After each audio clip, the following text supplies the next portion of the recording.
You're listening to Small Business Talk with Jerry. Sit in on great conversations with entrepreneurs who risk everything chasing the American dream. Hey everybody, Small Business Talk with Jerry. I am here with Jordan Whitcomb and Brad Clark today. Brad's our guest. I'll keep my introduction short because you know who I am. Jordan's been on a few times. This is Brad's second go around, but Brad, introduce yourself and your business, please. Sure. My name is Brad Clark. I'm the owner and operator of Eagle Eye Viewings, your source for aerial and digital imaging media solutions. We're a local drone service provider based in Rochester, and we service the surrounding area throughout southeastern Minnesota. We specialize in aerial drone photography, videography, 2D orthomosaic mapping, and 3D mapping and modeling.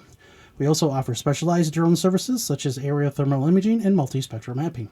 We supplement our aerial imagery with traditional ground footage as well to give our clientele a comprehensive and affordable media capturing solution.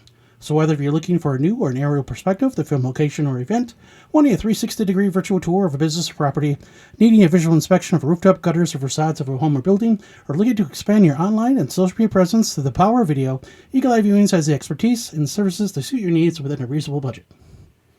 And that's all we've got, folks. Have a great night. Kidding. That was impressive. I was just like, this is like a recording, dude. Yeah. That's impressive. That was off the top of the dome, right? Yeah, that's Right. That was really good. That was very good. well. We're a low budget production. We don't have teleprompters, so that was all Brad right there. I wasn't holding up signs in the background or anything. That was impressive. Heck yeah. Well, that was my long version. The one I did last time was just like the short snippet of it. So But I mean, your vocals are great too. I got to say that would be a great voiceover for a commercial. that's what it is, stems from actually. So like when I first joined the Rochester Area Chamber of Commerce about 2.5 years ago, you get a few little incentives or freebies or whatever. You get you get a ribbon cutting, you get your name and logo on a digital billboard for a few days, and they'll film and post a video on their social media accounts. Well, I asked them like, hey, could I film myself and send it to you? And they're like, oh yeah, sure. We get a few people ask for that. So I created a script, I memorized it, and I was trying to do like a one-shot, one-take, full take. Yeah, right. It took me like 8 times before I got it. So, it takes me that long to do my voicemail recording. Yeah. right. Exactly. So that monologue kind of stems from that. Now, that was like almost 2 minutes long, like about 1:40, 1:50. So I've kind of refined it and shortened it and made it more, short. A lot of information in there. Right. Yeah. And being in the referral marketing groups, and also being part of the Rochester Area Chamber of Commerce, where I've used it in those meetings. Like Sure. The AM Espressos, for example, that are one of the monthly events that the Rochester Area Chamber of Commerce has. When I get my 60 seconds per se, I mean that's what that's what I recite. Now, Sure. a lot of times I'll just do like half of it, and then the other half I'll like talk about. Like a special on virtual tours, or like this fall, I'll probably like have a special on like fall color photos or area photos of properties or something like that. So Sure. It's definitely for the amount of time that I put into memorizing that and writing that, it's now it's like second nature. I could just drop it. It looks like it. It's very polished. That's awesome. Well, I know in the first part of you being on the Small Business Talk with Jerry, I think you talked about half of what you just said. Yeah. The other half, which you did a presentation on this week in the Wednesday chapter, or last week, right? Last week, yep. Last Wednesday, yep. Yep, and you did a lot of like the specialized stuff you do, and I would love to hear more about that, of like the special stuff you're able to use your drones for and special services that you're able to use them for. Yeah, I'd like to hear about that too, because that's, we with the podcast, we want to make sure that we bring what you do to light, but we want to talk about the business side of it too. Is just you want to be able to use this for yourself and a little advertising, and we do some shorts. I can't say I'm getting better at that. I'm getting better at using AI with that. I was just going to say that. But there's a little talent that goes in there, because I was awful at that in the beginning. I thought, well, it's AI. This should be easy. No, not really. You got to toy with the prompts a little bit. Right, yeah. right. Yeah. Yep, it takes some time. And especially on the paid services, like for this, for instance, you pay by the minute that you're editing. So when you edit it and it takes you 4 times to get the prompts right, you pay for each one of those, so it's like, well, let's try to get this right on the first one. Let's figure out how this works. So yeah, but it's an interesting. Maybe I twist. should copy that business model. Yeah, right. Every right. draft I send out to my clients. Oh, that's another another edit. Yep.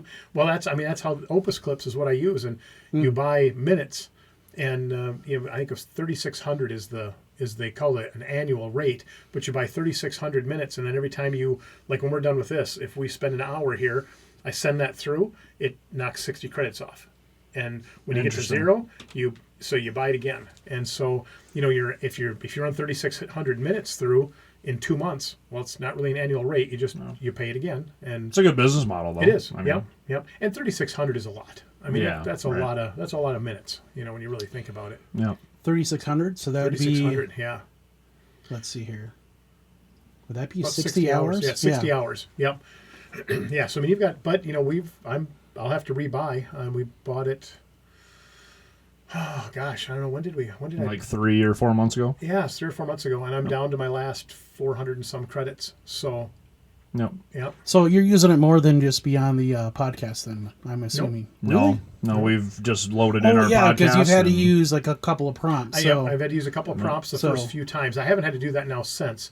Right. But we've got 39 or 38 or 39 full episodes, plus we have some educational short ones, and we have our introductions for like the front office at SBR. We've used it for SBR besides just the podcast. So so we're down to the last 5-6 hours. And that's like the thing that I've noticed about content creators or YouTubers or whatever. It's all about how much you put out there. Right. Not even like, okay, you can focus all day long on the quality of the stuff you're putting out, and which is important. Yep. But a lot of times they get noticed. The algorithm notices you based on quantity. how many you're putting out there. Yeah. And then that's when you start to gain momentum. So Well, it's not just the quantity, but it's also like your message. Like, if as long as you present a message that people can, find interesting and will watch the whole way through, that's when it triggers the algorithm. Like a lot of people come in and will watch like the first 5 seconds, and it's either nope, next one, or you put something shiny on there. yeah, There's right. that too. that only gets you so far, unfortunately. So Yeah, but no, it's been good so far. I know Isaiah Severson, Severson Pressure Washing. He did a podcast about a month ago, 5 weeks ago, something like that. And I tell you what, that kid is impressive. Only been in business 8 months or so, 7 months when he did the podcast, and he was excited. I'm not going to say hounded me because he didn't. He was very professional, very polite. yes, But he was persistent. Of, hey, how we doing on this? Kind of gave him a timeline, and I fell within my timeline that I gave him. I always try not to under promise, because I don't get it done in 20 minutes. It takes time. It takes me a week or two to get. This will be a week or two before it gets out. Oh yeah, I think my first one was about 3 weeks. I Yep. think. Yeah. We're getting better at it. It's because it's not just me. Jordan helps with this. He splices in the intro, and then he actually posts it online. So once I get it done, I get everything copied and I upload it to the drive. Jordan's shared.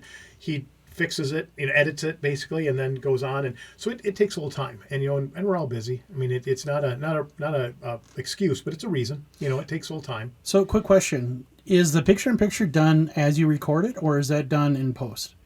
That's in post. Okay. Well, I run these two cameras. Right. So those are being done like when I look at the screen, they're done like they're kind of offset with black in the corners, and then so that's how it's recorded. I say Jordan edits it. He splices in the intro. We don't really edit. I always warn everybody before the podcast going, you say it, you own it, because I'm putting it out there. So be careful. But even that process, like just splicing it in and then making it into the right format, is like an hour. Yeah, it still takes time. It's and then in between doing all these different things, you're what do you use to splice it in? Adobe Premiere. Oh, okay. Yep. Which is great. I mean, there's a lot of stuff going on that I don't understand in Adobe Premiere, but they do a good job of the basic stuff that I need to get it and then export it and then post it, and it's doing the trick right now. Yeah, and I used to have the whole Adobe suite. I used it for Design HQ. I've since replaced it with other things, but we have to get the last podcast that we just did up. We're going to have to rebuy in to get Premiere by itself because we don't really need all the other stuff anymore. But now There's like 20 services in the suite, right? Right. Yeah. Well, is it just a video editor that you're using? I'm just using Premiere. This is the guy to talk to if there's something better out there that fits our Well, needs it's better. not better, but easier to use. Yeah, it's more cost effective and easier to use would be Shotcut. That's what I use. Oh, okay. Well, It's an open source software. okay. CapCut used to be really popular, but they're cutting back on their free features, so that may or may not be an option for you. Another one would be DaVinci Resolve. There's a free version of that. I was looking at that actually this morning as I was running the last podcast through, getting it ready for Jordan, or 2 days ago, getting it ready for Jordan. And I just did a quick Google of, Adobe Premiere replacements. And DaVinci's was the out of the top 10, it was the top one. Yes. That said But it's very resource intensive, though. So you need a good machine to run it. In fact, Blackmagic, who produces it, they sell peripherals for professional editing, and that's where they make their money is the peripheral hardware to work with it. Sure. And then, of course, there is the premium version of DaVinci Resolve, which is just basically the AI tools to go with it. But I'm sure a lot of those will filter into the free version at some point. Sure. I mean, I'm right in the middle of migrating from Shotcut to DaVinci Resolve because I now have a new laptop that could actually run DaVinci Resolve pretty well. Okay. So, well, we should look at that. Yeah. Absolutely. Yeah. See, otherwise we just Premiere, so we just buy Premiere. Yeah. Well, keep it easy. A lot of those softwares are not that different. Right. The user interface will have some changes, but the basic concepts are pretty much the same. And you're just splicing on an intro and then doing picture in picture, right? Yeah. No. So, is it taking you an hour to render afterwards? Is that what's taking a while? The exporting process takes an hour. Right. Yep. Gotcha. Okay. Yeah. So maybe even the splicing that can be anywhere from, or I'm not splicing, the making the shorts. No. That, of course, it takes me 3 minutes, but I have to leave everything up and running, plug in the laptop, and leave it running. No. And that can take anywhere from, if I'm assuming it's resources on their end, server space or server time, because sometimes it's 8 to 12 minutes and it'll do an hour podcast. Then other times it's 4.5 hours. Yeah. So it just, when the Opus Clips has a free version, you get 30 or 60, I think 60 minutes a month that you can use. But that just puts you in the queue, and that can be like 4 or 5 days. And it does the same thing. It just takes longer. You're not priority. So that's why we bought into it. see now with Shotcut, since it's a more lightweight software, the render times are actually a little faster. At least I have found. Oh, okay. So I just got done rendering a 45-minute video, and this is a multi-track video. So there's 5 video tracks and 2 audio tracks. So way more complicated than your picture-in-picture and an intro. And it took about 23 minutes to render a 45-minute video. So that would probably cut your time. Yeah, that would cut it in half, I'd say, at least. Or probably more. Probably more like 15 to 20 minutes. Yeah. But you're doing podcasts that are, an hour and a half long. Yeah, hour and a half. So yeah, probably closer to 30 minutes, I would guess. Yeah. So cut it in half. Still save you some time. Yeah. We'll have to talk later. Yeah, absolutely. Absolutely. Another H&H. Right. Well, yeah, that's true. Yeah, another handshake and a low for sure. So what how this is just because this is what I'm doing in SBR right now for education. Last 2 weeks, or last week, this week, and next week, I'm doing a 3-part on scaling your business. And last week, what we talked about was, is your business scalable? Because like mine is not. When you look at Broadway Car Care, that's not. It's not scalable. We can create growth, but there's a difference between growth and scale. That's the big thing. I was just going to ask you, what do you mean? What's your definition of scaling? Yeah, what's the difference? Well, okay, so like I'll use Broadway Car Care as an example. Now, I could open another one tomorrow, and in 6 months I could open another one and another one and another one, and we could just keep. But every time I do that, let's just throw a number. Let's say we revenue $2 million a year, and let's say it costs me 1.2 to do that in my shop. When I do my second shop, it's going to cost, if I can get a $2 million shop going, I'm probably going to spend 1.2 million, give or take, a year to do that, or upfront my expense. So you're duplicating, and we're creating growth. But now, instead of $800,000 in gross profit, I've got 1.6. I doubled it if I get that, when that gets up and running. When you have a scalable business, if you're selling, like your videos, if you were doing a video that then you could sell online, like on Etsy or something like that. Okay, well, like stock footage, for example. Right, stock footage. So all of a sudden you have a set expense to do that video. Now it doesn't matter if you sell it once to a client or if you sell it 1,000,000 times to just the world through the internet. The expense was the same. Now selling it may cost you a little bit, but again, the second copy that sells, the expense doesn't double. The third copy, it didn't triple. The 150th copy, it's not multiplied by 150. And so like I said, we can grow because you can you can hire an employee, you can have another drone, you can have all these things, and you can grow that. But unless you start realizing how to create like a productive scale, which in your business, if you got to get rid of the custom stuff if you're going to scale. I mean, like Jordan says, okay, I want you to come through and do a video of this facility for me, and you do that and he pays you. Well, no one else is going to buy that video, and it's his property because he paid you for it, so you can't resell that. Now, well, it depends upon what the contract correct would be. But I'm saying if he hires you to film his house, right, he's not going to allow you to sell that to other people. It's his house. It's going to be if it whatever. Not unless I give a royalty into it. Right, but you've got to create now that's my point, is you have to come up with a way to to be able to productively scale whatever you did for him. If you can convince him that other people are going to want this, there's a market for it, and you can pay him a little something, it adds to your expense, but it doesn't double it. And again, it doesn't double it every time you sell a copy. And so that's the way your business would be scalable. That's the conversation we're having in our SBR meetings on last Tuesday. Last Tuesday was defining: are you a growth business, or are you a business that can be scaled? Well, in that definition, when you use the term scaling, because I've heard the term scaling be used in a different sense, but if you're using the term scaling as in the same amount of effort, but you're able to exponentially grow the revenue for that effort, the definition of scaling a business is exponential growth with incremental expense. So so when you're talking revenue versus expense, you want that exponential growth on revenue with incremental expense on right. So you're not growth on expense. Doubling your cost to double your income. Correct. You're increasing your cost by 50% to triple your income. Right. Or revenue, I should say. Right. And even in growth, you can, like for me, I can get more efficient with 2 shops, with 3 shops, with 10 shops, because now I can buy at a better volume, or I'm buying at higher volume, so that means I can negotiate better pricing. So I may not necessarily double my price to double my expense to double my revenue, but it's still not an incremental increase. It's still going to be somewhat on par. Right. And that's the difference between growth and scaling is you want the exponential growth with incremental exponential growth on revenue, incremental growth on expense.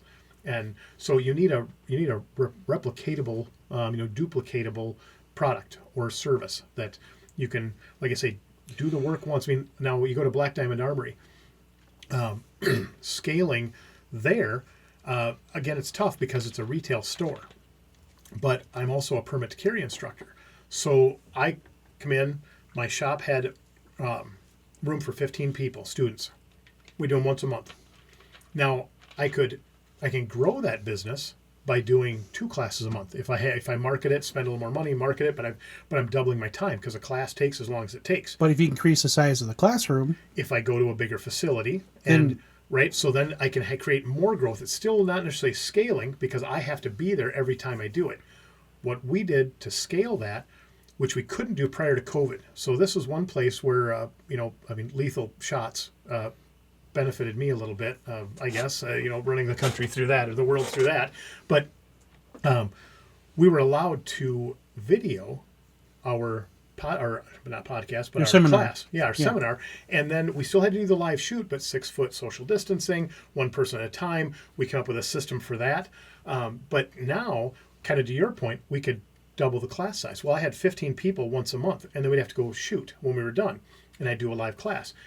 I put my first class out on video And I had 45 people sign up for it. And I was like, that's crazy. And I can speak from experience, done the class, and it's very, very good. And it's not that you lose anything doing it in person.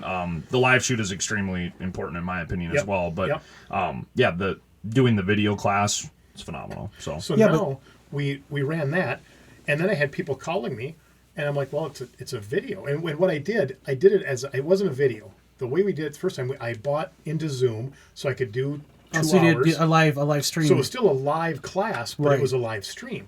Well, then I have this gal calls me from Mayo, and she says, hey, I'll pay you for it. My kids, I've got 2 teenage boys. They're not old enough to carry. They're not old enough to get a permit or anything. But I really, really enjoyed your class, and I think there's so much good information there. I would really like my boys to watch this. Can I pay you and let them watch? I know that, I don't need a permit. Obviously, you can't give them a permit or, we don't need any documentation. And I was like, well, yeah, I mean, they can, I would be fine with that when I do my next one, she goes, no, I just, if you don't mind, I'll just watch the video. I'm like, okay, well, I'm old. I'm going to start there. And you didn't record it. Technology is not my thing. You can record a Zoom call? And she starts laughing. She goes, well, I work IT at Mayo. I'd be happy to show you and help you. Right. She goes, I spent the last 2 hours, I spent 2 hours with you this week. I feel like I know you, and kind of joking about it. And so during the deadly COVID time, she came actually to the house and she showed me what to do. So I thought, well, this is awesome because now I can do a private YouTube channel. We can set it up. I talked to Michael, who ran our website. He said, yeah, I can put it up there just like a product. We can do a link to the website or to the YouTube, blah, blah, blah. So I was like, okay, well, I'm going to do that. I'll do that this Sunday. I'll have time.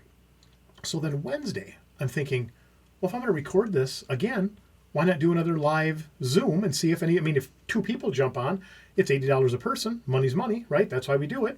So I put it out on Facebook on Wednesday afternoon when I got home from work. So I just did one on Saturday. Now this is the following Wednesday. So Sunday I'm going to do it again. And I thought, well, I'll let people tie in and see if they'll pay me. I had 32 people sign up. Wow. So I went from 15 people live a month when it would fill. So I have no idea how many I could have done in person because I never looked for a bigger venue. I was happy with what I had. Now all of a sudden I have 77 people sign up literally 8 days apart. And where we go to live shoot, we would literally assign people, we'd tell them this is when we're going to be out there, and we'd assign them numbers. And they would come out and we'd put them about 10 minutes apart. So we spent an afternoon at the range because we had, again, it was middle of COVID. This was 2020. Social distancing was a big thing. So you'd come out and I'd send them back with cards, little piece of paper, and they'd hold up I'd put up number one walk in. And then, a few minutes later, a guy'd pull up, and they'd all had instructions. When one would walk out, then the other would walk up. And everybody kept their distance, and we did our live shoot, and we made it work. And This was outdoors, right? This was outdoors, Yep. Yep. Yeah. Back then, we couldn't, the ranges were all shut down. The gun stores were considered essential. The ranges were not. So, like, if you were Heartland or Coyote Creek, where you had both, you had to shut the range down, but you could run the gun shop. You could sell guns. What a wild time. It was. That's so crazy. But they've never taken that away from us, the ability for video. So now what we do, we still run through dozens of people in a month. And every 2 weeks, every other Thursday, which that's going to change. So I probably shouldn't even say that right now because that's we're doing making. I sold out of the gun shop last week, and so I'll be done here at the end of the month. But I'm still going to do the permit to carry, and I'm helping them out with that. But anyways, we just meet. I go down and we do the live shoot right here at the Sportsman's Club in Stewartville, and I go down every other Thursday. I spend about 20 to 30 minutes there, and so I put about an hour a month into it. But we're doing more people. Before I used to spend 3 to 4 hours doing one class a month for 15 people. Now I spend 45 to 60 minutes a month, and we can do 40 to 60 people. Well, that's just for the live stream. Not to mention, like, if you record it and then you have it. No, I don't. No. We only live streamed it twice. Those 2 times I talked about. Okay. When we did that Sunday, the second time, that one was recorded. That recording, class is online. It's been online since 2020. Now I've had to make a couple additions. We had to make a couple edits because the laws have changed a little bit. Right. But the bulk, it's 2 hours and 10 minutes. It started out at 2 hours and 3 minutes or something like that. Do you sell a membership to that video, or is it just online for you to watch? Access to it. Nope. You come on to blackdiamondarmory.com, and it's just like an Amazon shop. You go in, you find the class, you pay $80 online. Right. And then you get an email. It's an online class. Yeah. Yep. Yeah. There's a lot of lot of in my industry in drones. There's a few, I should say, there's more than a few. There's a number of drone operators that are selling classes that are ranging from like $50 to $200 per class. Yep. So that was a way we found to take a business that isn't necessarily scalable, but we took that piece of it and we scaled that into something that it actually takes me less effort to do more people now than what I was doing before. Are you allowed to do like the gun safety class? Are you able to do that virtually as well? Like the ones that you take as like a kid, where like where I was, you have to do those in person still.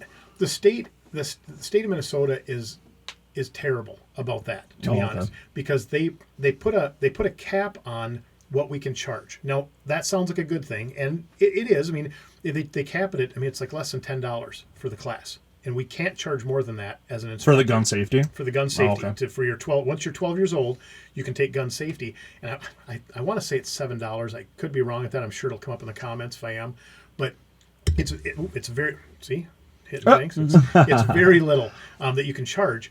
And then this is the hard part. They dictate what we can charge, which isn't much, but then they also dictate that it's an 8-hour class and it's a live shoot. And it's a 2-day event for an instructor, and you get $7 out of it. And That's so then crazy. Right. So then per person. So then the idea is, well, let's try to get 200 kids in here. Okay, let's get 200 12-year-olds together and then expect them they're going to learn something when they sit there for 8 hours.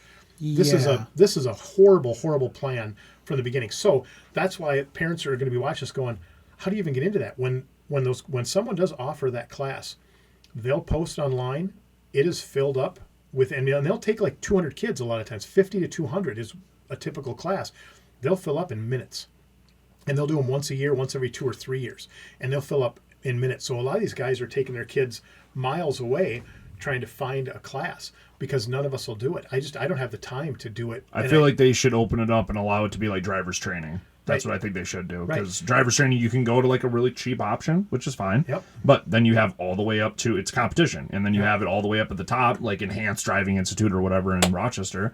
And, there is a different quality in between them. And I loved my time doing driver's ed, and that's what they should do. And there's so many different ideas. I mean, if you're going to, I'm not opposed to putting a cap on it. I don't want to see anybody get gouged. I don't. Yeah, for sure. I don't want to see anybody get, especially over their kids, But on the same token, you have to look at what is your time worth? What is a typical wage? And you've got to allow people to make that. The only way they can make that is to have huge numbers of kids. Yep. Well, again, we don't put 200 kids in a classroom. No. That doesn't, 50 kids. 20. Right. 25. You can't put 50 kids in a classroom. I think when I took my gun training when I was like 12 or 13, I think we had about 40 kids. Yeah. Yeah, that's how it was out at Storeville when I took it with Michael. Yeah. Yep. And then again, you're 12 years old. You want an 8-hour class? Oh, really? Ours was broken up. We had mine was over a week. Yep. Yeah, the one I took was at the RC. Well, it was RCC at the time, but RCTC, and they had, I want to say it was 2 seminars. Sure, but again, now you're 12-year-olds. They're not driving there. No. So if you're going to spread out over a week, which guys do, but that's 10 trips over. Exactly. If you're doing it over a 3 or 4 or 5 course, you got to get them there and you got to get them home. And so that's that takes out a lot of people. Now that I think about it, I think it might have been 3 nights. I think it was like 3 2.5 hour nights or something like that. I think is what it was. And now it's up to 8 hours now. It might have been 6 at the time, so it might have been 3 2-hour nights when I did. But that was, I'm only a few years younger than you, so that was like 30. No, that'd been 37 years ago. Yeah. See, like now you're talking to a guy that just don't like. Technically, I guess I still own the gun shop right now as of today, but I never shot a gun till I was 23 years old. So never even held one till I was not a real one. Toys when I was kids. Right. When I was a kid, but. I think every kid should take. Agreed. I do too. My parents were pretty adamant that both my brother and I would go through gun training, and I don't own a gun today. Well, you don't have to like them to understand them. Exactly. No, correct. Yeah. I'm not I don't care much for guns, but I am definitely a supporter of the Second Amendment for sure. Yeah. You know, the right to bear arms, definitely. So I am definitely for gun rights, even though I don't personally care for shooting. But I do recognize the value and the reason why that was put into our Constitution. Right. So it's pretty high on the list too. Yeah. Well, I just number 2. Yeah. Right. The one before that's free speech. Second above all. Right. Well, I just think like with me doing the gun safety and stuff, you go to respect them, and with the training, it was really great. The one that out here in Stortville, the instructors were awesome, and I was there with a bunch of my friends. And to this day, like when I'm on the range or when I'm handling a gun, like all of those tips go through my head about keeping the muzzle down and just being checking very the safe. safety. Yeah, exactly. Checking the the safety chamber constantly, and listening when you're out on the range. There's so many adults that just don't even listen when you're out on the range or are not safe with it, and it's like. Gun safety, I think, is like you said, you don't have to own guns, but just to respect them and understand them. Yeah, and you don't even have to like them, let alone own them. You don't even have to like them to want to understand them. And here's another thing, too. It's not that I'm like against gun regulation. We just need smarter regulation. Well, I think we should start by enforcing the ones we have before we worry about making new ones. Well, yes. Too. That's another side and look of it. at some of the ones we have. Like the permit to have a silencer, I don't get that. Oh, so that's a hill I'm willing to die on. Because I'll tell you what, because I like to shoot. Jordan and I were going to go out today, actually, before this podcast. We're going to go shooting in the rain, and it kind of fell through. But I'll tell you what, suppressors are fantastic. To be able to go shoot, especially like a day like today, well, rainy today, but this week it's been humid and hot. Having these earmuffs on, these are miserable. Yeah. And when you're shooting, especially you're going long range, you have to put earplugs in because this gets in the way. And earplugs, they don't cut it like headphones do. They just don't. No. And so it's hard on your hearing. And it concentrates the power and the energy around that burst. It's so much more directed on the front of the gun. And when you shoot it's so different when you shoot both. Yeah, I have a number of suppressors. Yeah. And a lot of people still call them silencers. And there are still companies, Silencer Co. I mean, they still call me. They're in the profession, but it's not like the movies. They don't make it whisper quiet. No. You can walk down the street and shoot in front of your jacket. Nobody knows. It's they'll just lower the decibel level by like 40, 50 decibels. Right. And then the velocity of a bullet will be decreased as well. So the penetration will not be quite as there. And a good friend of mine who used to work for Coyote Creek, his name's Brian Swenson. His big support of it is like, if I have a suppressor on a firearm, I can now teach my son without having to have earmuffs on. Right. Like I can instruct him. You can talk. And like Jordan and I, we were going to go today. It would be great to be able to, and I have a number of them, and they're awesome. Yeah, like say, Jordan and we have conversations. Is this the hill you really want to die on? It's like, this one is. I mean, this is one that I would stand up for. Absolutely. Because it is important. And, the other side of it is, the reason people don't like them, it's a machine of death. You're going to get away with it. You're more likely to get away with it. No, you're not. It's not that. It's to you behind the suppressor. It really knocks the noise down. When you're out in front of it, it's still loud. I mean, it's still loud to you. But and again, most people aren't going to buy the suppressors that really quiet things down. They're huge, they're heavy, and they're money. I mean, they're money. I do have one that's on a 22, and to be fair, when you're shooting that rifle, the action of just the motion in the action, the metal moving, is louder than the round. So that one, but that's a $3,000 suppressor too. So it's probably on a $400 gun. Let's put this perspective. Well, how long is that suppressor? Is it like almost the length of the barrel, probably? Well, I mean, the barrel is 16 inches. The suppressor is almost 11. It's a 10.8. Oh, that's crazy.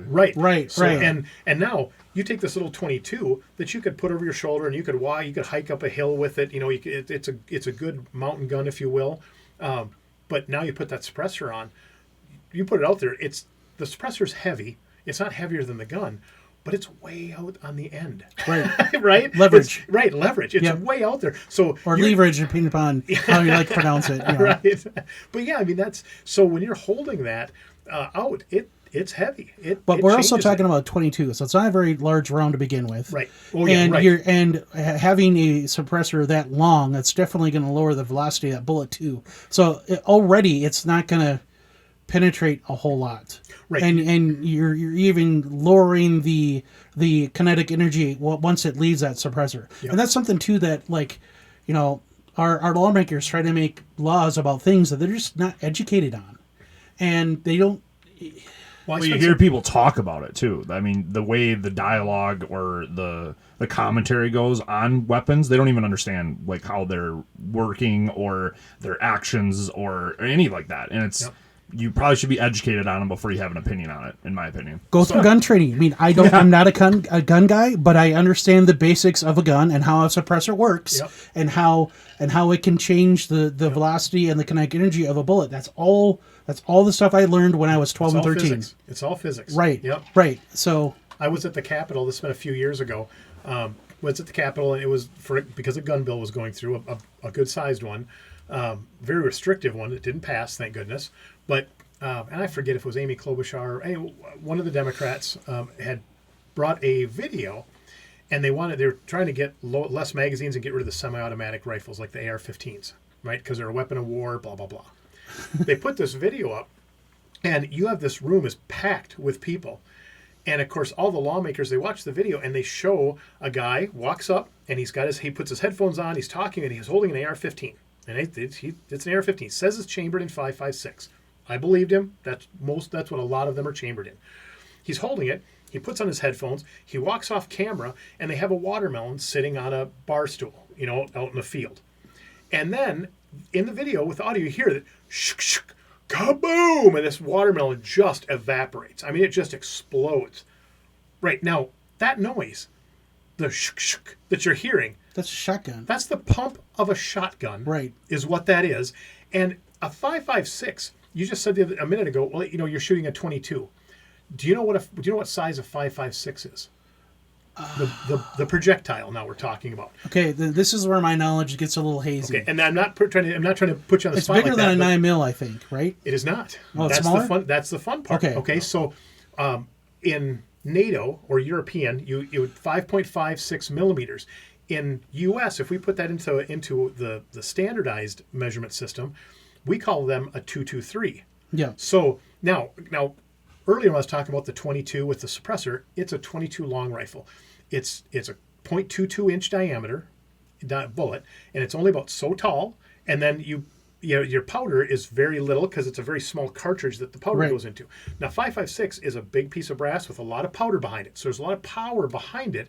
But the bullet is .223 inches. So it's just barely, just a little bit. It's meant for velocity and piercing. That's what it's meant for. That's exactly what it's meant for. Now, it is longer. It's not the bullet from like a .22 long rifle projectile. Mm-hmm. The diameter is the same. The projectile is longer, and a lot of them are boat-tailed. Some are, to again create that. So if it's longer, it has more mass too. Has more mass, right? You can get those at like a 55 grain, 72 grain is the size where most of your 22 long rifles a half of that or less. But point being, you still aren't going to evaporate a watermelon with a 1/4-inch projectile. No, it's going to go right through it. It's going to punch a hole through it, and it's going to go through it quick. And it might have a larger hole coming out of it, maybe. Right. Because all the liquid in it. It'll literally go in the size of a number 2 pencil. It'll probably come out. It'll come out. Size of 50 cent piece or a quarter at least. Yep, at least a quarter. But and then it depends on what. Now that depends on too. Are you talking about you have a full metal jacket, you have a hollow point, you have a bull nose? Depends on what your depends on what kind of round. Well, it could have even been, for argument's sake, it could have been a proximity round too. Then that would have exploded the watermelon. But those are you hear the pump of the action. You hear the pump of the action. But I'm saying to get that result from exploding a watermelon. But like you said, as soon as I heard the even I, who I'm not a gun guy, like, well, that's a shotgun. And of course, everyone in the crowd were like, whoa, whoa, whoa, wait. And of course, you can't say anything, so they get on you about that. But all the lawmakers are like, oh. And they're all writing their notes, and it's like, come on, Poindexter, give me a break. If you don't know what you're watching, and then these idiots are, it's like, be truthful. And then I thought, I just caught myself saying, be truthful at the Capitol. I should just leave. What am I thinking? This is not going to happen. But like, in any gun situation, like, a shotgun close range is going to be way more devastating than an AR-15. That's why you have a shotgun for home defense, is because it's going to be close up. It's going to do a lot of damage. So using the right round, using the right load, a buckshot load, if you're in your house with a shotgun, you're not going to kill your neighbor's kid while they're sleeping Correct. in a bed across Nope. the street. Correct. You take a hunting rifle and try to protect your home with a hunting rifle. Different story. Yep. Right. Yep. Different that, story. That could go through some walls. Right, Definitely. Right. So it's like you've got to be smart. And again, training. This is what, again, you don't have to like guns to understand them. No. Understand what you've got. It's a big thing. That's Well, and that's it's a responsibility. People need to huge understand that. responsibility. And the other thing too is that when you do gun safety, the huge thing is that you recognize is that 99% of gun owners are responsible gun owners that know what they're doing, understand their weapons, and you have, again, bad apples among people, just like teachers, police officers, doctors, nurses. You have bad apples that do bad actions. Well, it's not necessarily bad apples. It's criminals. These are unlawful gun owners that go on the black market and these are like gangsters. them. They'll steal them or what have you, and then they'll Criminals will always have an opportunity to get the utensils they want to use for the bad actions that they want to commit. Don't So- disarm the responsible citizens. Exactly. That's, Don't like you said, you don't have to be a gun owner to understand the Second Right. Amendment's important. A lot of these gun situations are solved by people that are legal gun owners that know how to use them. Are the ones solving the problems. So you guys really, we talked about this before off air that we like to go on tangents in this podcast. But you've picked a tangent that I love, and the last 3 minutes I've been thinking, how do I relate this back to the drone industry? I was just going to tell you this because let's do that. because we're going through a lot of regulation right now that is, both like mind-numbing, like what are you thinking, and then there's some that are like, okay, this is not so bad. There's kind of a double-edged sword, so to speak. So again, we have certain lawmakers that are just not educated on drones and how they work, and they get fed these myths like, oh, a drone can catch your heart rate just by getting your imagery. I'm like, no, that's not true. Not even a thermal drone can do that. Like, no. Yeah. These are cameras. These are cameras. They're not X-rays. And if you use an X-ray, you have to have a film in the back of it to shoot through this to catch the image on the other side. So like, no, there's no way. And then there's this argument about about these drones that are a risk to national security. So they're like, oh, they're getting pictures of like critical infrastructure and stuff. Like, well, no, because all of your recreational drone operators, or most of them, are generally fairly know what the rules are. Not all of them, but a lot of them do. All your Part 107 pilots definitely do, where you're not allowed to fly over critical infrastructure anyways. So, there's not the Chinese government are not using proxy companies to sell consumer drones to the public to get imagery of critical infrastructure where they have satellites that get that same imagery anyways. Right. So there's that whole argument. Now, when you talk about like data security, like personal data and whatnot, now you're starting to make an argument that makes a little bit more sense. Sure. Especially if you're using a controller that you have to put your phone onto, because your phone has a hell of a lot more data than a drone does. Yeah. And if absolutely. you're using software that could be compromised that uses to get the drone up in the air, well, it's the software basically hijacking the data on your phone and sending it back. That's Sure. It's I not the think is drone a higher that's risk. the problem. It's the fact that you're using your phone to Well, control. yeah, it. that's giving them access. I see that as a higher potential for data security leaks or concerns in my opinion. Anyways. So we need to contact Verizon and tell them we need like a drone phone. Nothing on it, just a phone to use this. I need a there's bare bones phone. For I'd still my buy drone. that over a Samsung. Yeah, Let me be clear, right? that's right. Where's Steve Jobs when you need him? Yeah. Right.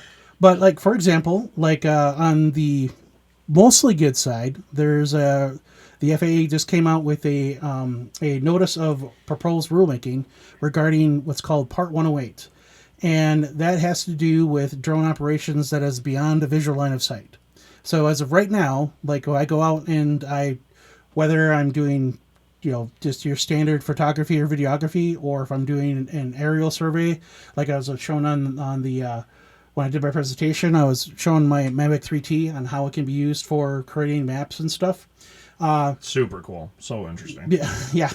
But anyways, all that I have to keep that drone within visual line of sight. Even though it's automated, when I'm doing a mapping mission, I essentially put in a polygon and it will generate the fly path for me as long as I give the parameters of like the altitude that I want and then the area that I want it in, and it'll fly back and forth like mowing the lawn, essentially, taking a bunch of pictures, and it'll have whatever overlap I set it to. An overlap would be like, we'll say 80% overlap, for example, which is pretty common. That means the next frame of the picture in a series of pictures will have 80% of the frame in the next picture. Sure, so you're only getting 20% new information. Exactly. Essentially. Sure. Right. Okay. Right. Yep. Exactly. So it uses that overlap or that parallax effect. It's just like when you close one eye and open the other, Yep. to be able to determine the distance and altitudes of each point in those pictures. And that's how it creates like a 3D point cloud, or how it's able to stitch them into a 2D flat or orthomosaic map. But I still have to keep my drone in visual line of sight. So if you come out and do like a piece of property of mine, I ask you to map it for me. If I'm going to put like four-wheeler trails on, or side-by-side trails or something, we'd have to go out in the side-by-side or something to keep you, if it's a big piece of property. Sure, as long as somebody else is driving it. Right. But I mean, you can't just sit back on the patio and let the thing do its. Even though it's all automated, you can't just let it run.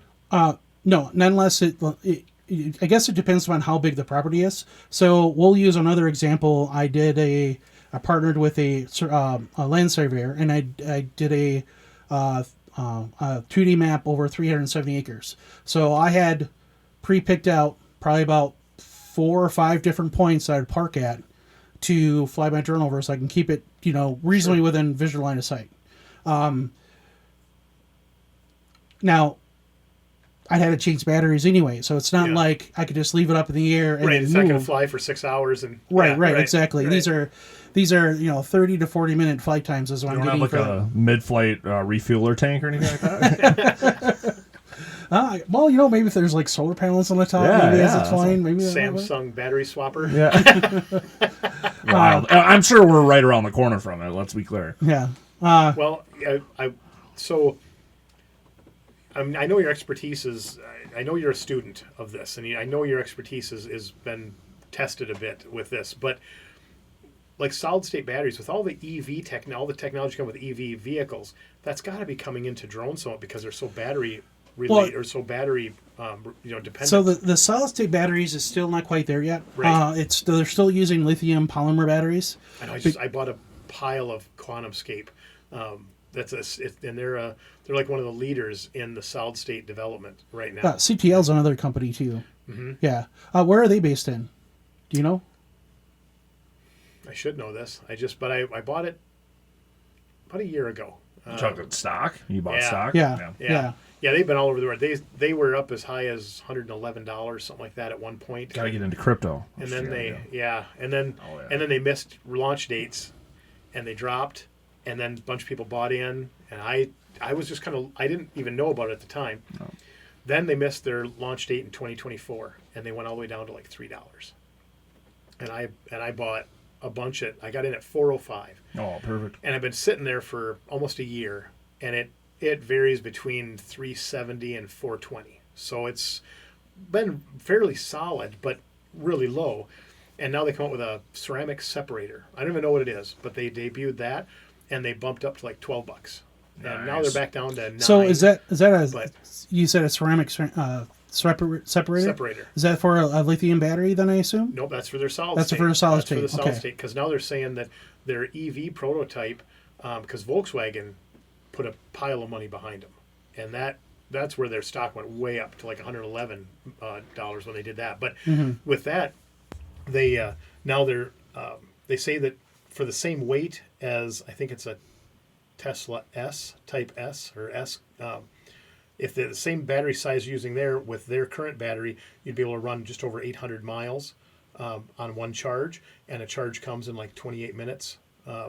When their superchargers are like a third of that, it's like 9 or 10 minutes, and you can do a full charge with the superchargers. So that's the big appeal with the solid state is that you could charge them so much faster. Yep. As opposed to the lithium polymer, because for the LiPo batteries, say you get an hour worth of time out of it, it's going to take you probably about 2 hours to charge it. Right. Right. We were actually, the wife wanted a Volkswagen bus, the new little, so we went and we drove one. It's cute. I mean, it's a cute rig. It's $70,000. Yeah, if you're like hunting ghosts or something. Right. Yeah. So well, you'd have to paint it up like Scooby Doo. Let's be fair. It wouldn't be weird. but that they're saying it's like 2.5 days to charge it. That is so crazy. At 110 with a 110 charger, and then if you do the in-home, you can't put a supercharger in your home yet.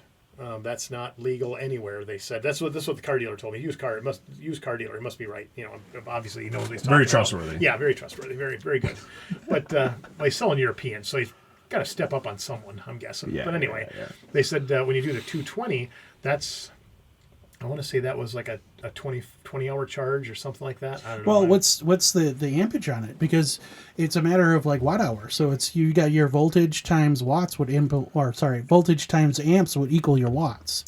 So even if your voltage is 220, or even if it's 120, if you have like 40 amps or say 100 amps, you're still going to put a lot of watt hours into that battery. Right. So, and to be fair, the wife wanted it. I did not.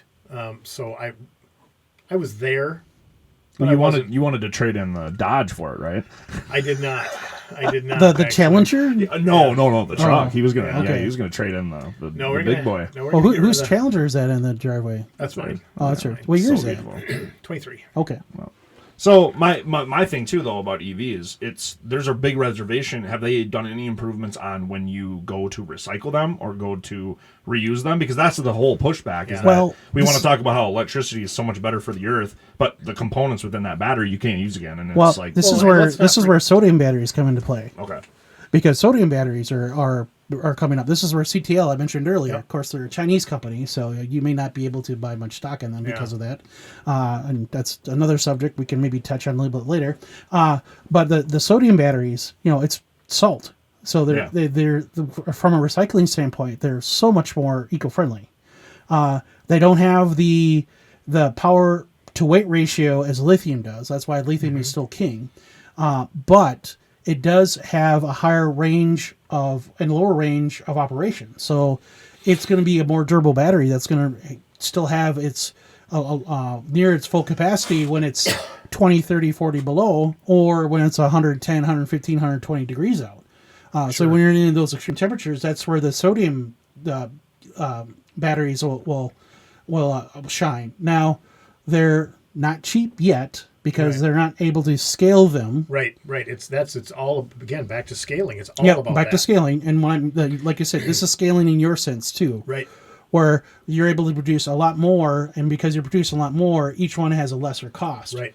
And sodium is definitely a easier and cheaper element to access. Right. But there's still the process of producing those batteries, and since CTL is one of the largest lithium battery producers, the way you make a lithium battery for a sodium battery is very similar to a lithium battery. And the lithium and lithium and sodium are in the same column in the periodic table. Yes, exactly. The sodium's right underneath it, so it's got the very similar components. Well, chemical atoms, the molecular structure. Chemical.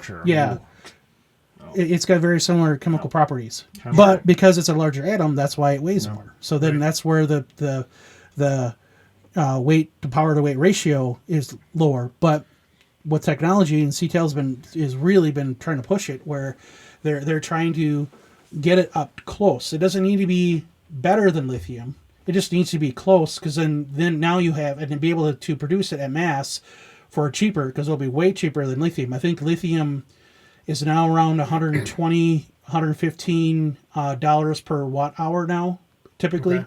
Yeah, I don't know that, so I'll trust you. On I just happened to watch a video on batteries like 4 days ago. Okay, it was related to drones, so I was like, oh yeah, I wonder if this is gonna kind of come into that play. Yeah. Well, because battery power and longevity and charge time, that's huge for you. Oh yeah, and yes, it is. Yeah, and lithium's not known to be the most durable of batteries when it comes to charge cycles. Right. And then with sodium, again, that's another plus on sodium, where you'll be able to get 10 to 20 times the amount of charge cycles on a sodium battery as opposed to a lithium battery. Oh, okay. But still, power to weight ratio, And it's great on fries. See, that's what I was gonna say. Was Let's not I'm forget I'm that. hoping that Not, you know, not bad on a cheeseburger either Right, with a little right, pepper. yeah. Yeah. right. See, that's what I'm You're saying? hoping is like SpongeBob when they have the cars running on the fryer grease Yeah. or the fry oil. Well- where are we at with that? I mean, that'd be freaking sick. Any of your diesels leftover. I mean, that's been a thing for 30 years. Absolutely. But now, like with this Volkswagen bus, I told the wife, I said, well, I don't want to buy it. I said, we haven't had car payments in years. Yeah, So I don't want to. But I said, if you want it, we'll lease it. Yep. I don't want to buy it. I don't want a car payment again. I don't want to make payments. But on a lease, that's what you're going to do. Yep. So I said, and she's like, well, why would we lease? Because we haven't leased in years. It hasn't made sense for us. I said, still, financially, it doesn't necessarily make sense for us.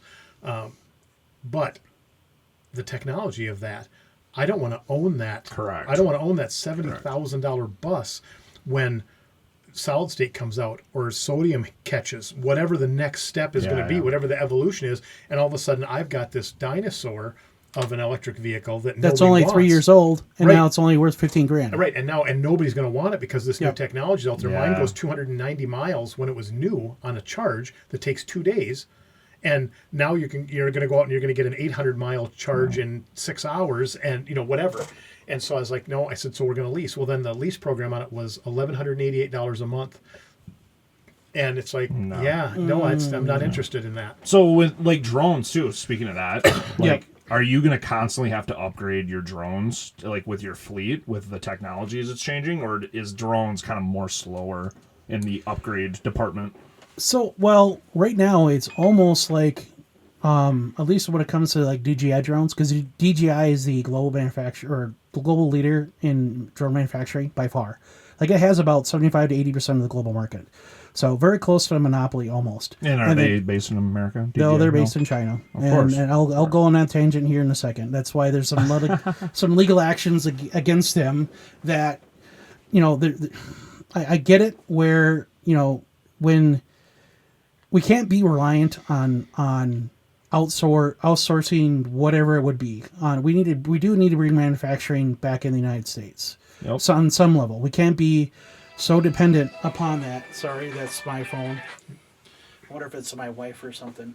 But with drones, it's such a niche market, and DJI has, they're one of the first companies to come out with a real stable drone out of the box solution that almost anybody can fly, and their software with it is so intuitive, and their transmission between the controller and the drone is so good because you can, my Mavic 3T, I could fly it out 20 kilometers and still have a signal. Wow. But I don't because I can't. Right, That's right, like seven and a half, 8 miles. Well, but you've got some pretty good eyesight. I wear glasses. Right. It'll be fine. Right.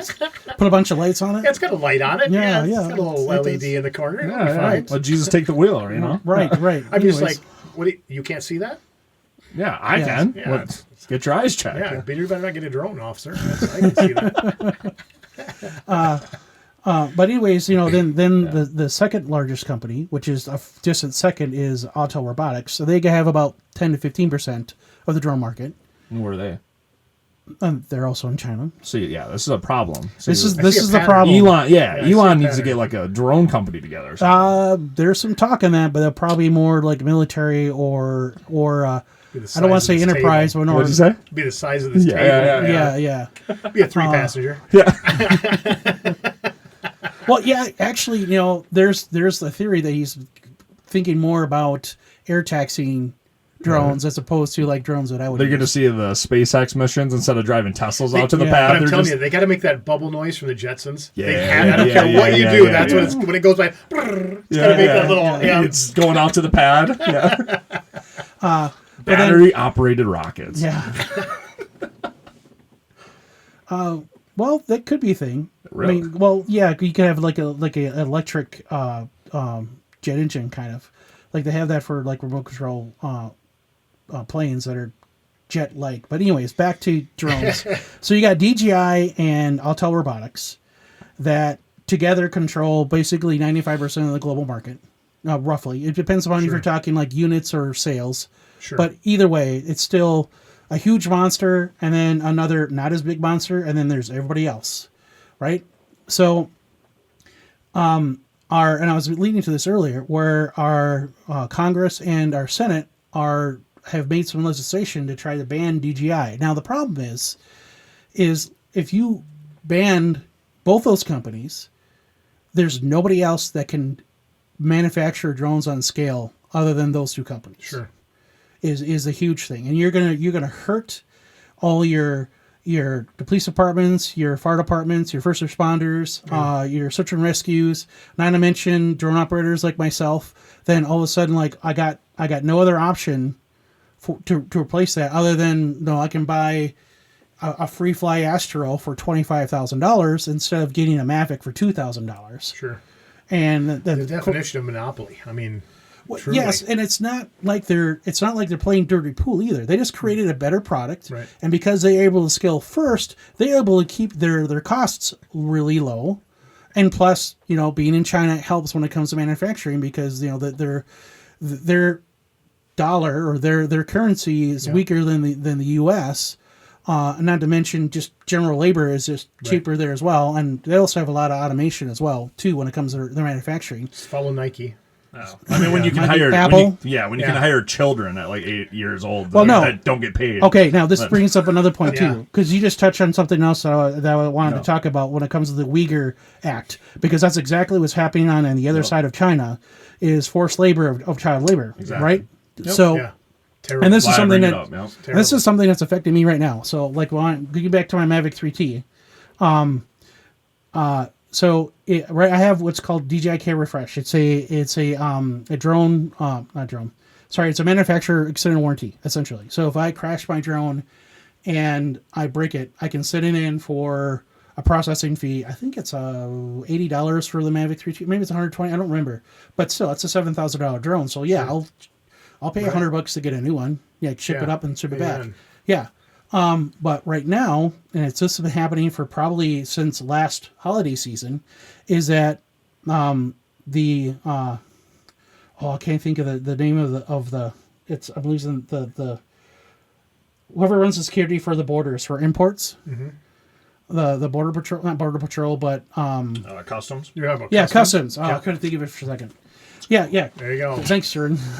Yeah. But anyways, Costco host ever, right? The guy, Right. the guy that owns a gun shop doesn't ever mention that word. Oh, the C word. Yeah, that's my C word. That's we don't talk about that. gotcha. Yeah, So right now, customs are pretty much holding all DJI drones, and it's getting to the point where it's also holding other DJI products because they're being accused of using child labor in that Uyghur Act. Or I don't know how they do that either. I can't get 20-year-olds to work. right, So I know. let's be fair. That's there's a joke in there somewhere. There's humor somewhere in that. But anyways, they're being accused that some of their manufacturing is being done from there, or that they're supplying drones for the government to, do surveillance of that areas as well.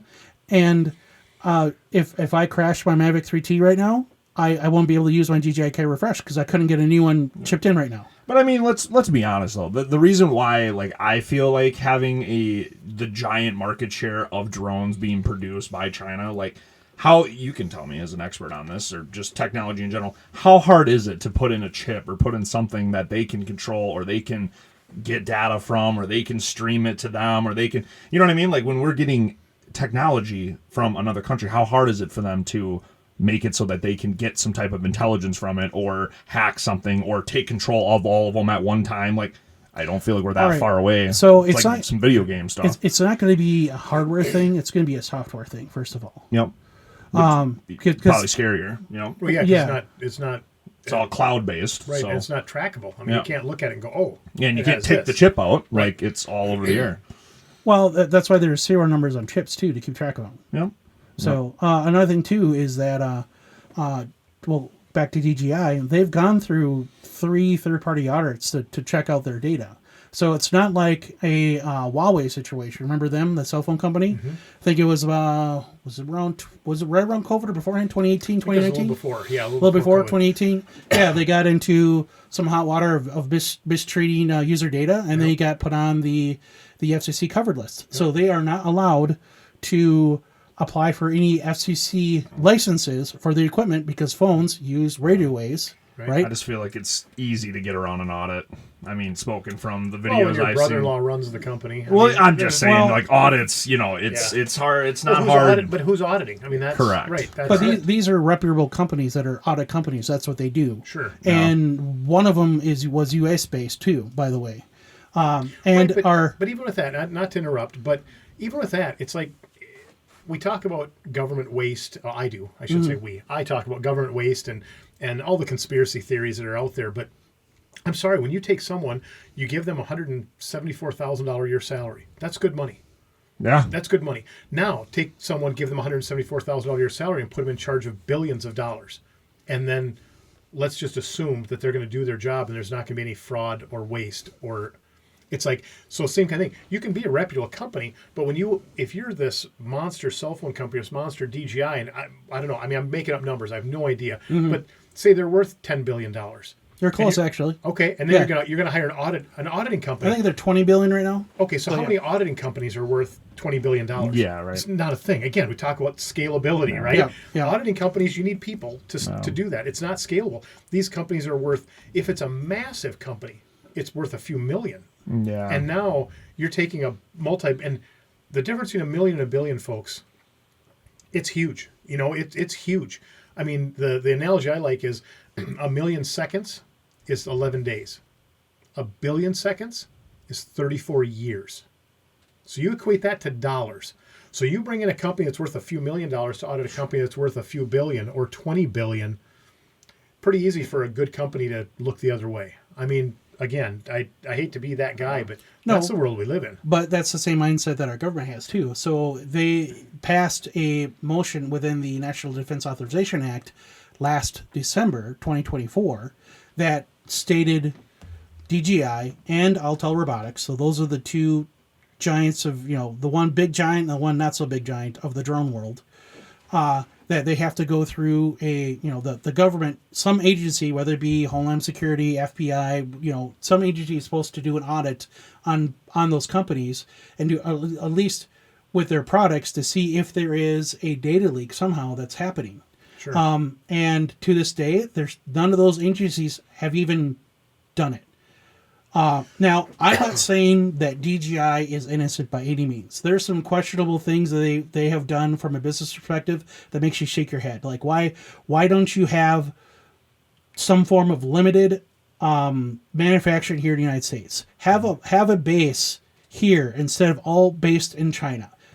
Diversify your manufacturing a little bit, because then you wouldn't be in the position you are now, where you're facing a gun pointed down the barrel of the United States, going, "We're going to kick you out of this market." Yeah. So if they would have made some compromises earlier, they may not be in the situation they are now. Right. And because they are the big giant, they have the target. They always have the target on back. Sure, They set absolutely. a gold standard, and all the other companies are trying to catch up. Whether it be domestic companies of the United States, or there's a few other notable companies, like there's Parrot, which is in France, for example. And when you look at how Washington, D.C. works is a bad word because it doesn't. Operate? Operate. There you go. I mean, the lobbyists, you can't tell me that these other companies are not lobbying to. Oh, yeah. DJI has spent probably $400 million in lobbying I the bet. past year. I bet. And all the other companies are spending maybe not that much because they probably don't have it, but they're still spending money to take down DJI for reasons that have nothing to do with them. They're just trying to cast a shadow that may or may not be there. There's Skydio and Brink that have been very vocal about just Chinese drones in general. And some of those concerns are valid. Like, I will acknowledge them. Like, I'd blow it out. If I owned a drone company, I'd blow it out of proproportion. Yeah. I'd be like, they're going to kill us all. Well, you're talking about, remember the last podcast we were talking about your drone that you bought like in 7, 8, 9 years ago. Yeah. So if it's a 3DR, which stands for 3D robotics, it's to be a 3DR solo. If I know my drone history well enough, that's an American company. Well, I bought it from, oh my gosh, I'm drawing a blank on his name. Oh, Everything Hobby. Kevin. Hobby? Yep. What? Everything Hobby. Hobby. I remember the Yep, hobby store. Kevin. Yep. Yeah, I bought it from Kevin, and that was one of his big things. Was he tried to keep the store loaded with American products. Right. So I would guess you were right on that. Yeah, and that was a first decent American drone. Unfortunately, DJI had a superior product. They're the first ones that produced, the Phantom series is what really kicked it off. It was the Phantom, the Phantom 2, which was 2013, 2014, 2015. There's different versions of them. 3D Robotics came out with their solo drone in 2016? Doesn't matter. Anyways, they had a drone. It kind of worked, but the software, the hardware was there, but the software wasn't. Oh, so it wasn't quite as stable. When you're saying I just can't fly as good. Well, yeah, it depends terrible. what you're flying. Yeah, it does. And the transmission link was known to not be quite as stable, and that's where DJI really excels at, because they have such a strong signal strength from the drone to the controller that's why they get these ranges. And now, again, I'm not going to fly my drone 7.5 miles away, sure, but knowing that I can go around a tree on the other hillside, even though I still have it in visual line of sight or something, or if it happens to, like, if a wind comes by and I lose sight of it, I'm not going to lose connection to it. Or if I'm flying in an urban area between two tall buildings, like apartment buildings, for example, and they all have their own Wi-Fi networks for the access to the internet.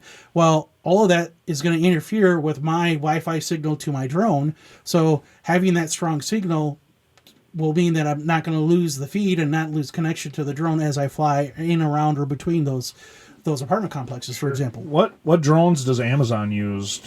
Don't they deliver packages on drones now? Is that a thing? Well, yeah, they're trying to.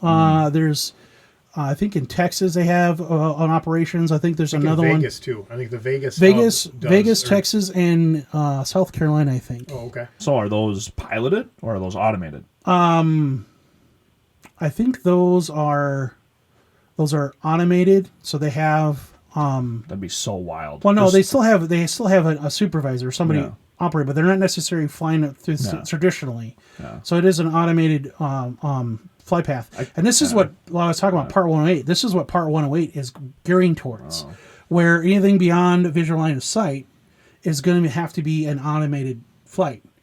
So if the rule gets published as it is, now this is just a notice. This is a proposal of what they want to have as a rule. And the public has 60 days to make comments on it, whether it be public, drone operators like myself, or manufacturers, or anyone that's in the industry or whatnot can make comments and submit them to the FAA, and they'll take that into consideration.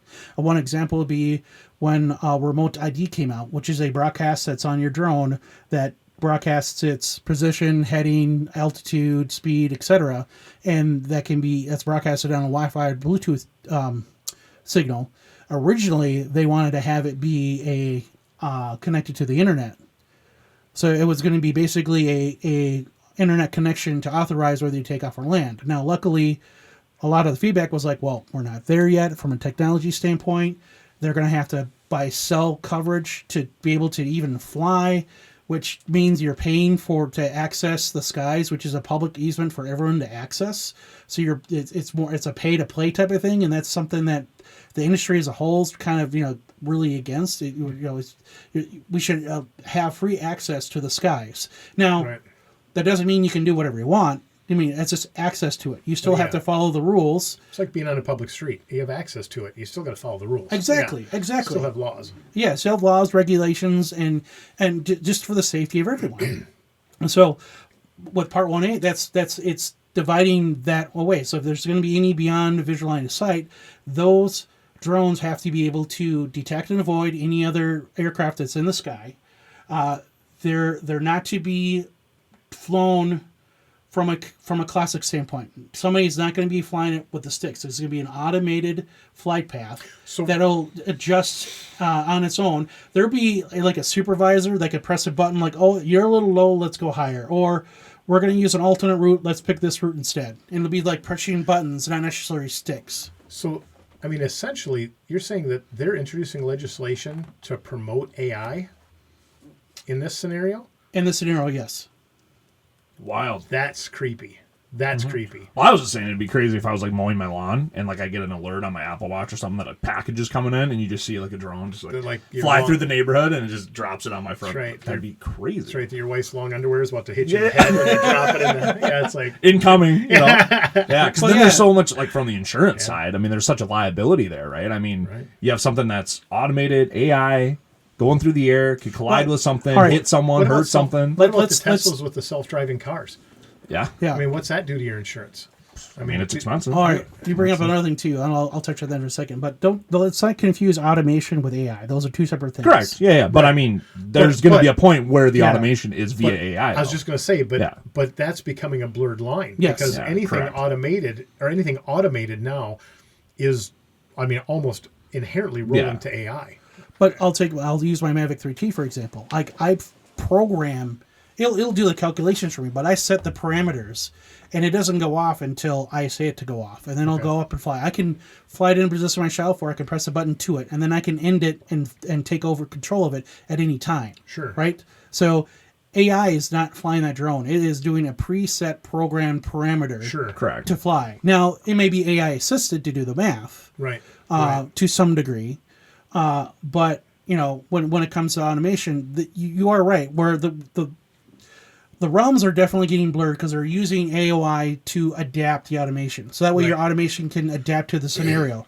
Because, you know, traditionally the automation will be whatever you program it to do and it won't deviate from it. So if something wrong happens and it's just going to keep repeating, and then if there's for products, for example, there's going to be a flaw in all those products of that product line. Where if you introduce AI into it to adapt to it, like, oh, there's two here that are wrong. Okay, we're going to make these adjustments and the rest of them will be fine. So you're only going to wreck, materials for a few of those products instead of, hundreds, thousands, or what have you. Right. So that's where the blurring is happening. Yeah. Well, at some point they're going to be like, oh, why do we need to have this supervisor that's paid $70,000 a year when I can just have a robot that's built into my system, AI. just do it all, right? And it's going to take money up front for me to invest in that and build it and blah blah blah. But like, why don't we just have it all automated through an AI? Well, like that's what about all these? I mean, Heather and I were talking the other day, and I mentioned a dark building, and she was like, "What do you mean by that?" She hadn't heard of that yet. Are you guys familiar with that? Enlighten us. Dark buildings? Dark buildings? Mm-hmm. No lights, because everything's automated. Oh, yeah. So there's literally, when people go into work on it, they, if human beings have to go into the building, they have to come in with their own lighting, because they don't wire in lights. There's no overhead lights because there's no need. It's all automated. Everything that's going on in there is just think of how much power is not being consumed. Right. Even if you're saving money on the infrastructure for that lighting, for one. Yeah, right. The upfront cost is, of course, it's going other places, but these dark buildings, it's cool. But I mean, you walk in the middle of the day, kind of scary at the same time. Kind of creepy. Yeah. Because it's like it's all automated, it's all robotics, it's all AI now. That's and AI. I say it didn't have to be AI to be automated, but that's where it's headed. Imagine if like Elon and like Apple like just did a collaboration or something, or just Elon by himself and created their own drone. Well, just imagine how popular that'd be. Imagine if Steve Jobs was still alive. Yeah. I mean, that mind to go with Elon Musk and not kill. That'd be such a cool thing for them to get into. Like just there are new drone products coming out, like Insta360. You familiar with them? No. Insta360 for 360 cameras. No. Okay, they're a really well-known brand when it comes to 360 cameras. I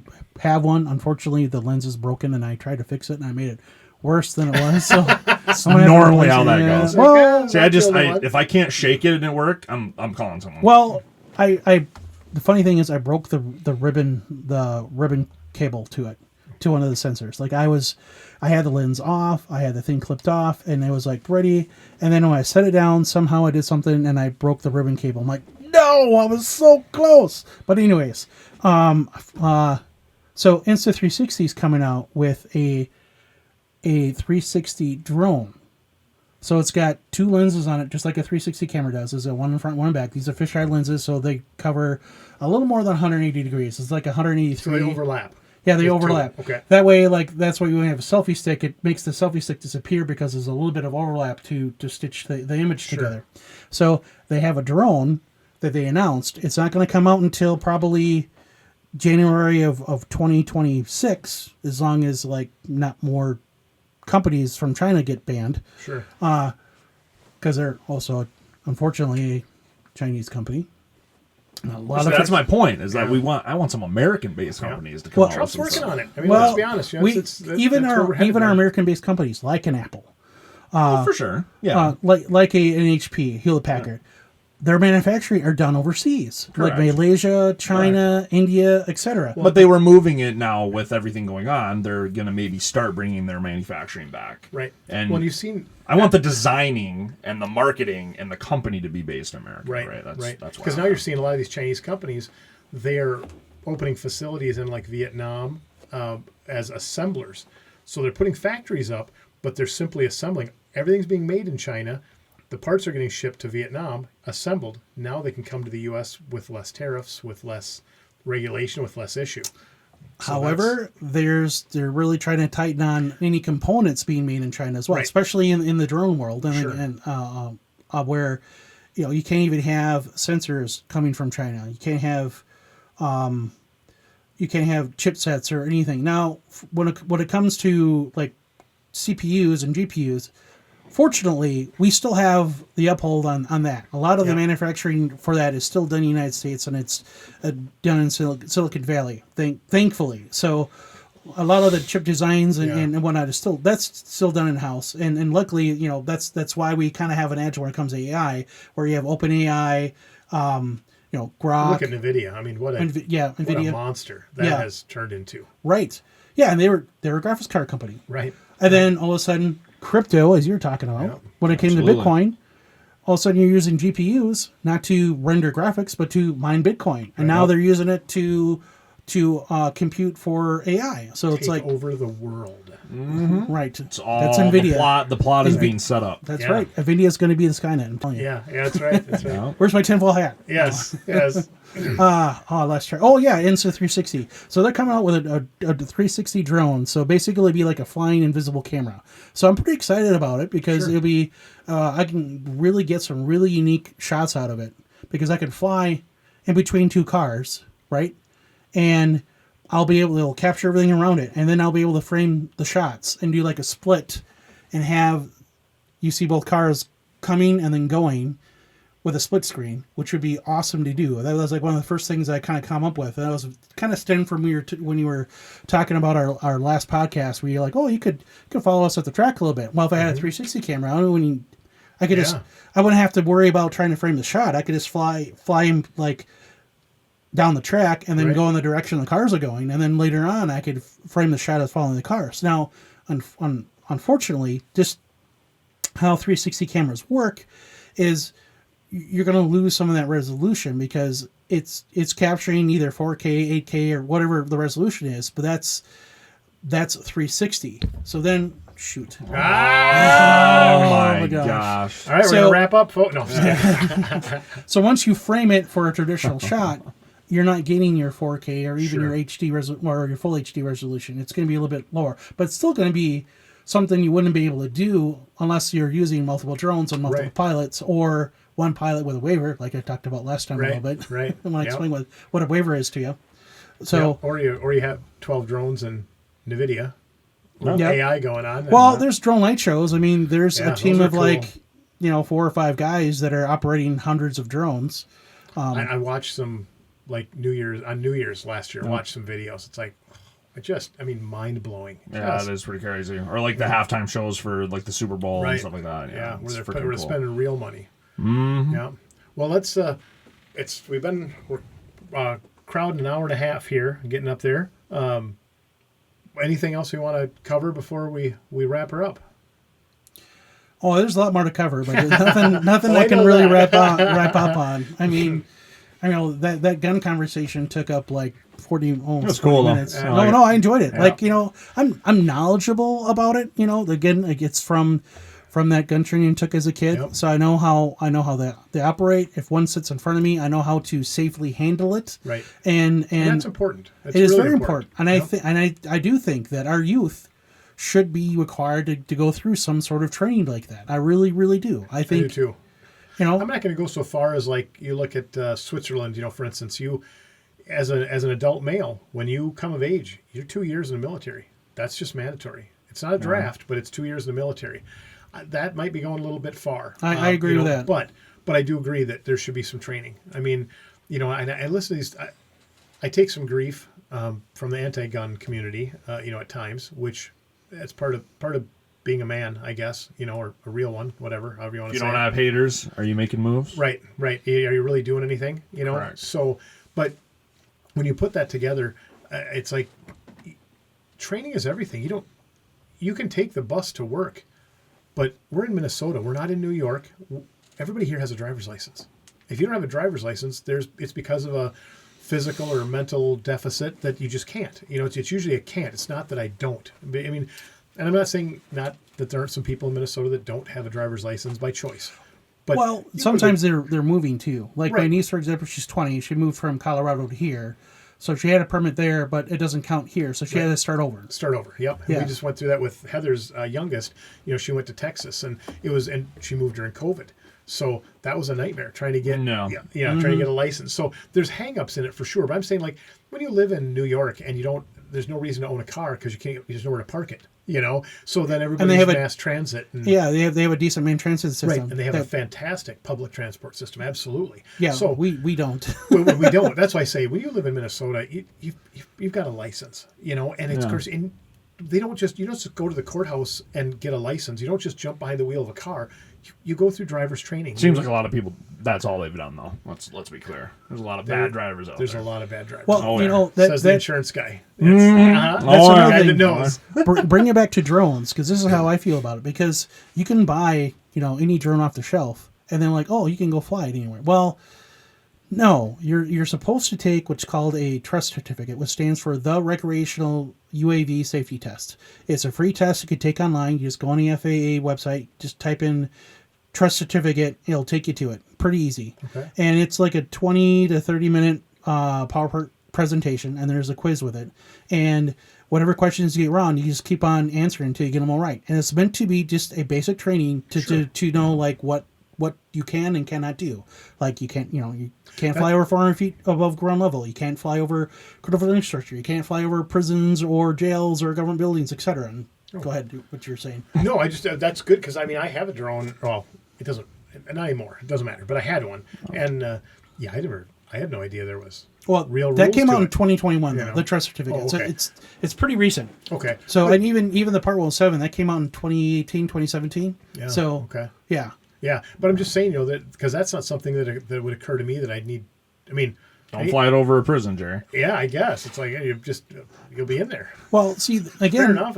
this is where your AMA, which is the Academy Model Aircraft, comes into play, because that's a very old organization when it comes to model aircraft, like remote control aircraft. Sure. They've been around since like 1929 or something. So they're as old as almost as old as aviation. You couldn't even make an argument that model aircraft is old. Model aviation is older than aviation itself, because the Wright brothers, they were making models and flying them before they built their first airplane. That's interesting. Yeah, if you think about it from that perspective. Sure. Now, from an organized perspective, you had organized manned aviation before the AMA came about, but it's right on the heels. Right. And they're an organization that really supports education on educating the public and educating the youth and etc. They're what is considered a community-based organization. There's 4 of them in the United States that are recognized by the FAA. There's the STEM Inc., which is education. It's science, technology, engineering, and math. So then there's the Flight Test Community, which is a YouTube channel. They build foam airplanes. Well, some of them aren't necessarily airplanes, but foam board stuff that flies. A lot of it's really cool. Like they've done a lot of really neat things. I haven't watched too many of their videos lately because I've just been involved in other things, but like it's amazing what they can build with it. So they have a community-based organization. And then there's the FPV Freedom Coalition. FP stands for first person view, which is those drones where you have the goggles on, and as you're flying the drone, it's like you're in the cockpit of the drone as it's flying around. And those are the ones that are very acrobatic, because they don't. Most of them don't have a GPS chip in them, so when your hands are not on a stick, it won't hover like my Mini 3 Pro or your Mavics or your Autel Nanos or whatever. Those are camera drones that have a GPS chip in them that They don't move. They'll hover and they'll move when you give it inputs. Sure. Where the FPV drones, those are full manual drones. They won't hover. You have to be actively trying to make it hover yourself. So you're adjusting the thrust, the pitch, the roll, the yaw, everything. So it's those are much more difficult to master. I don't own one yet. I would like to get one because those types of videos are definitely a different style of visualizations by far. They're more action orientated. They are a little bit more entertaining. However, when you're trying to show a space, sometimes you want those, wide shots that kind of pan and really show the space too. And I do have, like I said, a Mini 3 Pro that's pretty small, and I use that for a lot of indoor fly-throughs with prop cards. I mean, I've done a number of them with that. When you did the SBR meeting that we had, the Q&A, the meet and greet, Oh, yeah. Latana, I'm just amazed by that video because that doesn't strike me as something that you would get with a drone. It's just, it's so awesome. I mean that in a good way. It's a compliment. It's just, I'm looking at that going, what kind of structure? If I would watch that video, I'd be like, what kind of structure were you on? You're in the middle of a meeting and you're up in the ceiling taking. It's like, what are you, like on a roll around ladder with a monkey pushing you around? What are you doing? And it's amazing. It was so, and it's not loud. It's not like, none of that. It's just, it was hard to hear in the beginning when everybody was networking, but once you were at the point where you guys were talking, then it was a bit distracting. Was that right before or after my phone went off in the middle of the presentation? That was classic. That was great. Yeah, I'm proud of that. Yeah, that was definitely louder than my drone. Yeah, that was. Speaking of that, are they using drones to like film TVs and movies now? Oh, they have been for years. Yeah, because obviously before, like you got action shots, you'd be on a train track with like the camera rolling. Now that'd be cool to watch people fly drones. It's a cross between using the cinematic drones that are kind of like FPV. They're that style where they're manual done. Some of them they're 2-man teams. Well, they'll have two operators for one drone, but one will actually operate the position of the drone, flying the drone. And the other one's going to control the camera. Yeah, that's like two kids driving your car. One steers, one runs the pedals. Exactly. Nothing can go wrong. They only do that in China, of course. But that's how they get to work. That's been done for quite a while, and they'll couple that with CGI too. They make it seamless between merging your drone aerial footage with your ground footage, and they still do dolly shots too. Yeah. It's just it'd be cool to be on a movie set and see drones flying around filming. Like that's super cool. Yeah. Well, Brad, let's wrap it up. We tried to do it earlier, but we got off topic. Got the Minnesota goodbye going. We did. We got the tangent. That's what this should be. Small business talk and tangents with Jerry is what this should be. That'll be the extras. That'll be the extras we do that you have to like subscribe to our Patreon or whatever. Right. Yeah. Well, Brad, do everyone a favor and tell them how to get a hold of you. When someone wants to chat with you about all those crazy things you talked about in the beginning on that awesome pitch, how do they what's the best way to get a hold of you? Well, they can visit my website at eagleeyeviewings.com. On there, Viewings with an S? Yes, Viewings with an S, that's right. I remember that. Yep. I goofed that up more than once. Well, luckily it wasn't on camera, it was beforehand. Yeah, then we made a bunch of jokes about her later on, and then Greg's like, when somebody watches, they're going to know. I'm like, that's the point. That's the whole point. Right. I'm not afraid to admit I'm never the smartest guy in the room. That's not a problem for me. I'm right with you there. It seems like as I get older, I get dumber. That's why we bring Jordan in, so there's no question. Yes, right. Always the smartest. That's me. But anyways, so eagleeyeviewings with an S.com. On there you can see a lot of my work. I do need to update that website at some point, and that's kind of my goal this fall. Otherwise, they can email me at eagleeyeviewings with an S .llc@gmail.com or call me or text at 507-398-6756. Awesome. Giving out the digits. So, that's right. Right. What we should do is you should have an outro, and then every time you have the outro, you should put on your contact information of the who's are on your podcast. All right, Jordan, I'll help you with that. Tell him. Delegation, there we go. You got a top guy delegating to the middle management, delegating to the peon. Corporate America. There you go. That's right. I'll tell you, this has like been scaling with Brad, because we did start on that, talking about it. And do you notice how many times that came up? through the podcast. For sure. I mean, really, when it's top of mind, when you're thinking about it, and we talk about it all the time. That's cool. That's just It was my scripted. take on it. Yeah, it was almost like it was scripted. You but- can tell all of it's scripted. Oh yeah, I have like a whole bunch of notes right here. Hit this, hit this, hit this. Teleprompters, they're behind. Right. Talk Right about now- guns to make Jerry happy. And My 9 friends out there all going, he didn't put that much effort in. They know better. They know better. They know me. No, Jordan, same thing for you. Mr. Allstate, give us how to get a hold of you when, like we were just talking about the weird things of like, insuring your Tesla that with this automated driving now. Yeah. I mean, that's some scary. I was going to ask you about that earlier, but then we got off topic. I was going to ask him a question on that. How that's going I to need to listen, come we in didn't- for a we don't part get off 2. topic. I need to come and do it for a Yeah. part 2. Yeah. But, I can't wait to talk about that on here. But just text or call me, 507-208-8765, or email me at jwhitcomb1@allstate.com. But reach out anytime, 24/7. I'll throw in a testimony for you because I'm a pretty happy customer in him right now too. So Oh, great. yeah, Fantastic. for home and auto. Fantastic. Not for drones because they can't really handle that, but that's okay. Not yet. Yeah, I appreciate that. Yeah, I appreciate your business. Awesome. Well, I guess I don't know if I've even said this on camera before, but I'm say it now. If with all of our viewers, both of them, however it's going to go on this, we'll see how it goes. All 1,000 we have. That's right. It's coming. We're growing.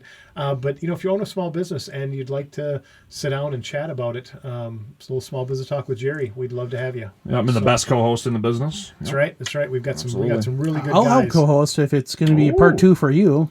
Absolutely. Oh, awesome. Oh, Awesome. yeah. You heard it. You Yeah, heard we'll it. get it on the calendar. That's right. We'll get it on the calendar. Stay tuned. Perfect. Well, we're going to wrap this one up, and we'll see you guys next time. Have a great night.